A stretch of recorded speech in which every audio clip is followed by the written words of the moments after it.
Assalamualaikum warahmatullahi wabarakatuh. Berjumpa dengan saya Nur Yakin pada episode kedua Kilas Info Ansor Sanalau, menebar manfaat, membangun kepercayaan umat. Apa kabar semuanya? Dan semoga saja kita tetap dalam lindungan Allah sehingga dapat beraktivitas dengan baik. Pada kesempatan kali ini saya telah ditemani oleh seorang sahabat di mana beliau merupakan seorang kontributor aktif di beberapa media, dan pada kesempatan ini kita akan berdiskusi lah tentang media yang akan juga disebutkan dengan kepemudaan dan media. Apa kabar sahabat Gafur? Alhamdulillah selalu sehat. Alhamdulillah selalu sehat. Sebelum mulai sebelum masuk ke tema utama kita, mungkin sekarang disibukkan dengan apa? Ya, alhamdulillah untuk beberapa bulan terakhir saya memang aktif di satu media ya. Alhamdulillah media bukan hanya nasional dan internasional, karena saya aktif di satu media itu mengambil Indonesia ya. Ini kurang lebih ada belasan negara yang sudah sana ada mengambilnya. Kalau di Indonesia sendiri 2012 kemarin baru launching, dan alhamdulillah hari ini saya berkesempatan untuk belajar. Sebenarnya kalau menurut saya bukan kontributor, tepatnya saya mengembangkan diri saja. Lain daripada itu saya juga aktif di komunitas ya di Makassar, termasuk tadi siang kan, kami ruang kita lah mengadakan kegiatan literasi yang di sana berkolaborasi lah dengan teman-teman yang juga aktif di komunitas literasi di Makassar. Kan sekarang sahabat Gafur ini bisa dikatakan seorang sarjana alumni dari kampus. Ketika aktif di dunia kampus ini atau sebagai mahasiswa, sebenarnya disibukkan oleh kegiatan apa, organisasinya apa saja? Kalau di Intra saya aktif di lembaga tes mahasiswa. Organisasinya adalah LPM Aktivita. Maka di kampus itu dulu teman-teman ketika tahu saya aktif di Aktivita, saya dijuluki Gafur LPM ya. Itu panggilan akrab saja sebenarnya. Nah, alhamdulillah mulai dari maba sampai kemudian saya lulus, bahkan 3 tahun menjadi sarjana ya, hampir 3 tahun saya masih aktif komunikasi dengan teman-teman di LPM kita. Kemudian kalau di ekstra saya aktif di pergerakan mahasiswa Islam Indonesia. Mungkin kalau secara silsilah organisasinya adiknya Ansor sebenarnya. Nah, sekarang statusnya apa? Status apa nih? Status ya kawin atau tidak kawin atau nikah gitu. Alhamdulillah sudah nikah. Semoga langgeng dan cepat diberikan omongan. Nah, ini mau ada yang curhat keluarga atau apa ini? Sebelum lebih membangun komunikasi lah. Oke ya. Sekarang kan kita ini akan berbicara tentang media. Dalam pandangan sahabat ini, pentingnya media itu seperti apa? Mungkin ya agar teman-teman juga tahu ya bahwa sebenarnya bukan hanya hari ini media itu keberadaannya sangat urgen atau penting lah. Kenapa? Kalau kita mengacu kepada sejarahnya jurnalistik ya, itu ada 2 perspektifnya, kan ada 2. Jadi kalau mungkin kalau mau dikotomikan sejarahnya ya, ada sejarah Islam, ada sejarah Barat ya. Kalau di Barat itu kan jurnalistik dikenal pada saat Imam Agung ya, Raja Romawi. Nah, kemudian diteruskan oleh yang namanya Julius Caesar.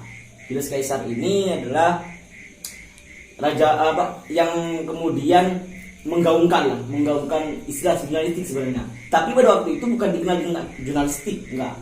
Dikenalnya dengan akta diurna. Apa itu akta diurna? Sebenarnya papan pengumuman. Oh, ya saya pernah belajar itu. Papan pengumuman, cuman dalam bahasa Romawinya itu disebut istilahnya lah akta diurna. Nah, kalau misalkan kita sekolah yang di sana literasinya atau secara umum lah di sekolah kan tidak ada jurnalistik, yang ada literasi. Ya. Kepenulisan itu biasanya ada madi. Nah, itu sebenarnya kalau menurut saya madi hari ini sebenarnya. Jadi akta diurna adalah papan pengumuman. Jadi mengadopsi dari yang zaman siapa tadi? Nah, Julius Caesar ini ya sebenarnya hanya meneruskan dari kegiatan yang dilakukan oleh imam-imam agung yang pada waktu itu disebut akta diurna. Nah, itu dipajang ya dipamerkan atau ditempatkan di Stadium Romanum atau waktu itu ada lapangan. Nah, dan yang di situ berisi ada satu tempat yang di sana ada yang saya sebut tadi, akta diurna. Yeah.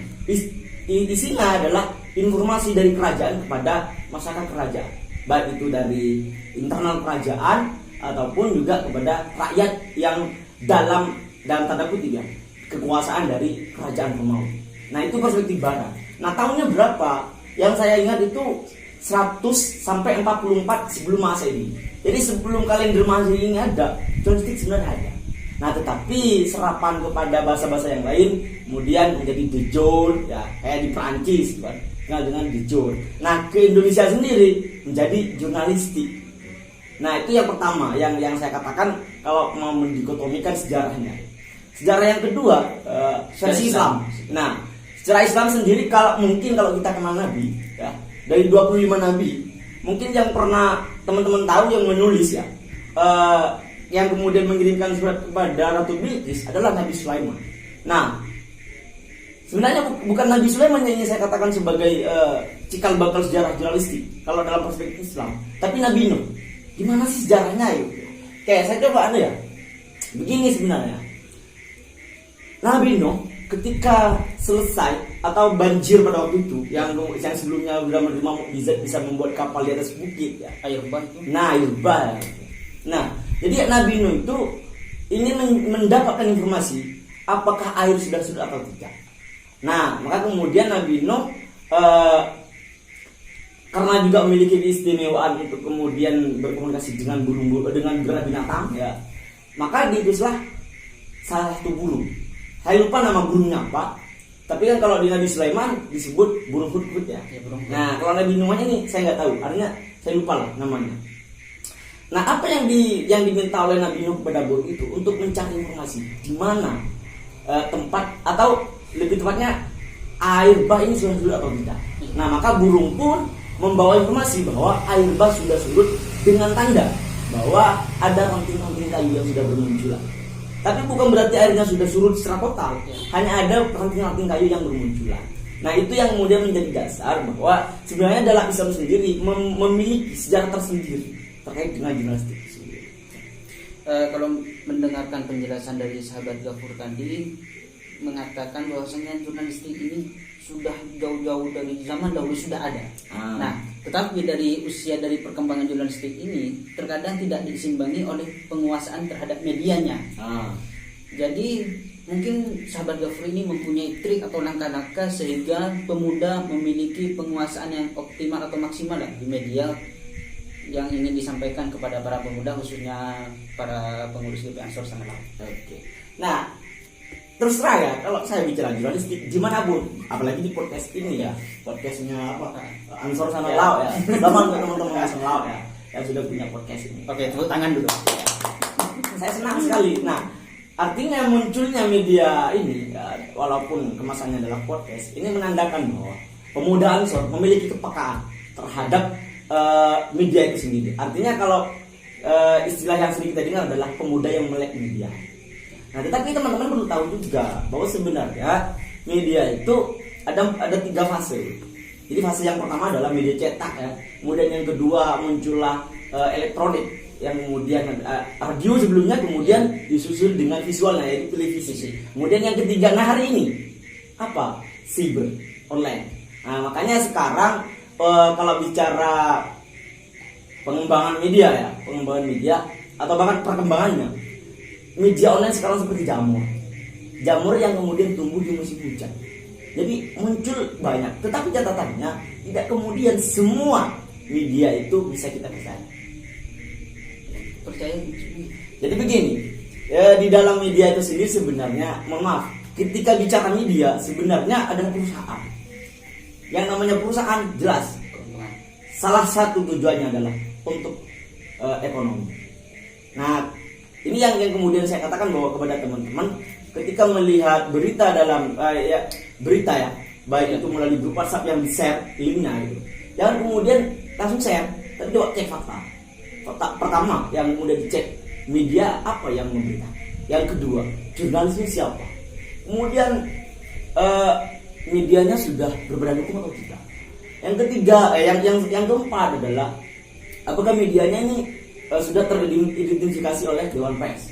Kita tahu bahwa sebenarnya jurnalistik yang ada di Indonesia, pers ya secara umum itu ada yang namanya lembaga tertingginya, yaitu Dewan Pers dan segala macam. Jadi meskipun berita tersebut sudah terpublikasi di media-media, tapi belum tentu dijamin tentang keaslian atau kebenaran berita tersebut. Ya, saya berani berkata demikian. Kenapa? Karena terkadang media, apalagi online ya, judul berita sengaja dibuat bombastis. Atau kalau istilahnya dalam yang saya ketahui ya, di media online itu ada ya istilahnya SEO. SEO itu SEO, Search Engine Optimization. Nah, apa itu Search Engine Optimization? Sebenarnya pemilihan kata kunci untuk kemudian dapat dengan cepat pencariannya di Google itu ditemukan, kayak gitu. Makanya media-media hari ini, mohon maaf ya, walaupun tidak semuanya, saya juga aktif sebenarnya di media, hanya mengajar rating. Nah ini yang kemudian sampai hari ini menjadi catatan, sehingga tidak ada nilai edukasi yang tersampaikan. Edukasi ada. Jelas jurnalistik harus ada edukasinya. Karena salah satu tujuan dari jurnalistik itu sendiri adalah edukatif. Salah satunya ya. Makanya kalau kita bicara jurnalistik ini panjang lebar sebenarnya, nggak selesai malam ini. Apalagi podcastnya nanti saya dibatasi. Sudah selesai sampai di sini Kak Gafur Mika. Saya nggak setuju sebenarnya. Jadi kalau teman-teman Ansor ya, ini masukan saja. Lalu saya juga bagian dari pemuda. Tetapi secara struktural saya tidak aktif di Ansor. Tapi saya Ansor, saya cinta Ansor. Kenapa? Ansor adalah cikal bakal daripada penerus bangsa. Salah satu yang ada di bawah naungan Edu atau Bandungnya Edu. Oke. Lalu Ansor sendiri juga banyak membuktikan bahwa hari ini NU online ya bermunculan di mana-mana, termasuk di Pamekasan gitu. Cuman saran saya kalau mau aktif di media, tahulah atau belajar terlebih dahulu teori jurnalistiknya seperti apa. Atau paling tidak ketika ketemu dengan orang ya, diketahui Lenurul ini jurnalis ya. Atau ada yang menyebut Lenurul ini jurnalistik, Lenurul ini jurnalisme. Hati-hati dengan itu. Kenapa? Julukan jurnalistik ya, istilah-istilahnya gitu. Jangan sampai salah kota. Jurnalistik dan jurnalis itu beda. Sebenarnya saya bukan jurnalis, baru ada kemarin sore saya ditunjuk jadi saja ya. Mantap, tidak untuk kemungkinan. Sampai sendiri sebagai bagian dari elemen pemuda Ansor yang kemudian mau membuktikan bahwa media itu penting ataupun secara umum lah publikasi itu penting. Penjelasan sangat wow lah, amazing. Ya, ini terlalu berlebihan sebenarnya. Enggak berlebihan ini. Ya seperti penghargaan lah meskipun cuma kata-kata. Oke, pertanyaan yang terakhir, soalnya ini podcastnya sudah ada durasi 5 menit lebih ya, tapi tetap mengedukasi untuk seluruh masyarakat Sandalau. Oke, pertanyaan yang terakhir sekaligus penghujung lah. Kalau melihat fenomena-fenomena yang terjadi masa sekarang, khususnya dunia game yang sekarang merebak di kalangan pemuda, apakah hal ini juga bisa dikatakan menjadi kategori tentang penguasaan media ketika melihat fenomena dunia game yang ada di pemuda? Dalam tanda kutip ya, sebenarnya perlu dipisah terlebih dahulu. Media dalam konteks jurnalistik dan media sosial hari ini itu beda. Kita bisa menyampaikan informasi kepada publik melalui media, platform media kayak Facebook, WhatsApp, Instagram dan sebagainya. Tetapi itu tidak disebut karya jurnalistik kalau tidak memenuhi karya jurnalistik.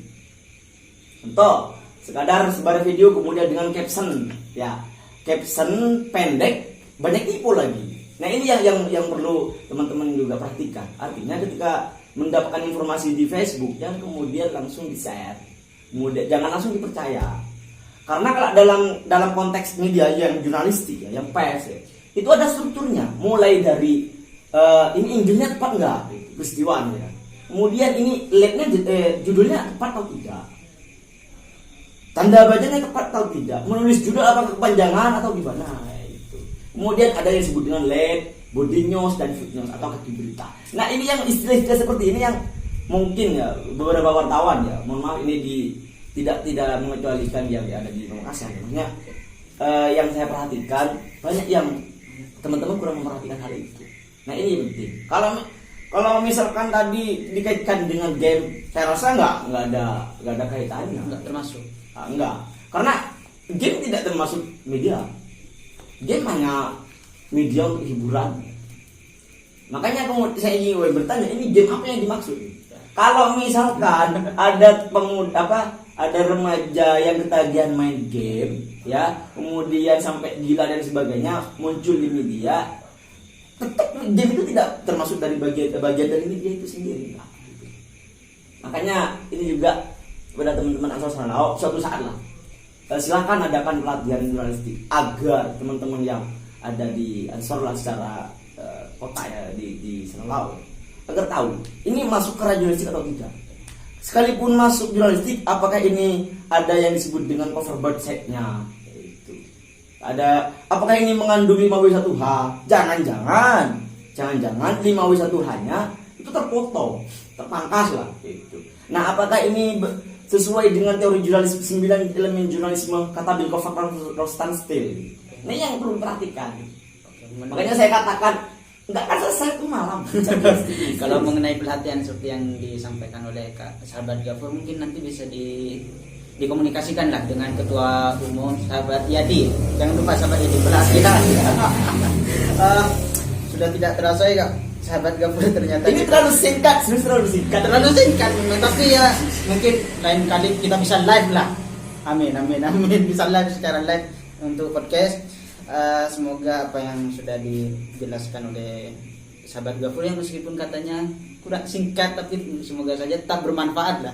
Nah, ini yang juga ingin saya sampaikan lah, karena ini Ansor bagian dari desa ya. Bagi teman-teman Ansor yang ada di Sanalao ya, tolong sampaikan kepada masyarakat bahwa stigma negatif kepada wartawan itu tidak kemudian di jurnalisir. Iya. Artinya, mohon maaf, mungkin lah teman-teman sering mendengar jadi wartawan atau jadi jurnalis itu tukang kepala desa dan sebagainya, tukang cari salah orang. Bagi saya enggak. Kenapa? Bahkan saya pernah nulis ya, mencuci baju kotor jurnalis ya. Bahkan saya pun dikatai sebagai orang gila. Kamu gila ya, jurnalis nulis hal seperti itu. Kenapa saya berani menulis? Karena saya sendiri tidak pernah merasa melakukan hal itu. Iman lah, saya belajar 4 tahun ya secara formal di kampus ya. Tiba-tiba keluar mau melunturkan ilmu ada idealisme saya, enggak mau itu. Makanya sampai hari ini saya tidak pernah bersentuhan dengan kepala desa, tidak pernah bersentuhan dengan kasus-kasus yang kemudian baik itu mengancam saya, mengancam nyawa saya gitu. Jadi untuk tadi tulisan dari sahabat Gafur tadi itu semacam sebuah pembelaan. Bukan pembelaan sebenarnya, hanya ingin menunjukkan dan mengedukasi kepada masyarakat bahwa profesi jurnalis ya atau wartawan itu bukan profesi, bagian dari bonus pencarian ilmu. Kenapa saya katakan profesi? Karena memang ketika kita mencari lowongan pekerjaan misalkan kayak gitu, itu pasti ada salah satu profesi jurnalis. Nah, kenapa saya katakan bahwa jurnalis itu tidak semuanya jelek? Dan pada akhirnya sesuai dengan teori jurnalistik dan menjalankan sesuai dengan kaidah-kaidah jurnalistik, tidak ada profesi wartawan stigma negatifnya, nggak ada. Jadi wartawan yang kemudian dikira sebagai tukang palak, mungkin wartawannya sendiri, oknumnya sendiri yang menunjukkan eksistensi dirinya secara negatif pada masyarakat. Coba lihat beberapa tujuan dari jurnalis pers itu sendiri ya, pers secara umum. Nggak ada tugas dari jurnalis untuk kemudian mencari kesalahan orang. Bagaimana kalau kasus misalkan ada orang korupsi kemudian kita sudah di publik? Ya, kata-kata itu memang. Nah, mungkin kalau tadi karena Islam, misalnya ada yang berkata ada muka naik orang, Madura kayak gitu, atau ini membuka orang lain ini nggak boleh. Cuma kita harus ingat, lihat pewalaukan nomornya jangan lupa. Gitu. Ini yang kemudian menjadi suntikan bagi teman-teman di kampus saya ketika di LPM. Lihat pewalaukan nomornya itu menjadi sangat pegangan. Artinya ini muncul kepada publik hal kejelekan, kejahatan baik kejahatan akademik, kejahatan melalui kebijakan atau melalui pemerintahan itu tidak boleh dilakukan dalam ada dengan alasan apapun.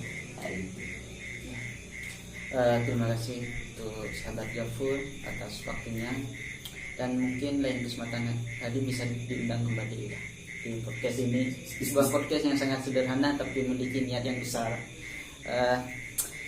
Sekian dari saya, Nur Yakin, host dari Kilas Info Ansor Sanalao, menebar manfaat, membangun kepercayaan umat. Wassalamualaikum warahmatullahi wabarakatuh.